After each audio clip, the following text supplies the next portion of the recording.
Buildings made by convicts are everywhere in Port Macquarie. There's St Thomas's Church and the old store building. Almost 5,000 offenders were shipped here from the early 1820s. But by 1846, only 200 convicts were left at the town's barracks, and most of them were in a bad way. That's what Clive Smith has described in his new award-winning book. Most of whom were invalids. People with limbs missing, they were blind, or I think a lot of them were also suffering from dementia.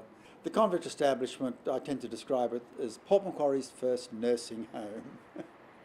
The colonial government needed to come up with an aged care policy, as these people were too infirm to work.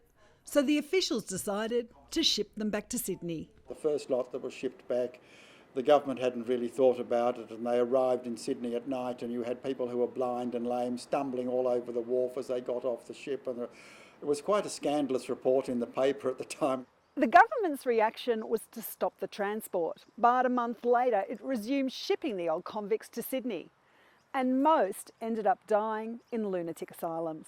That was our government's first foray into aged care. And historians say it needed documenting. I think we can learn some lessons from even that very early part of our aged care history here in Australia.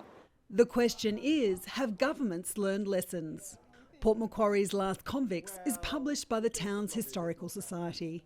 Christine Tondorf, Prime 7 News.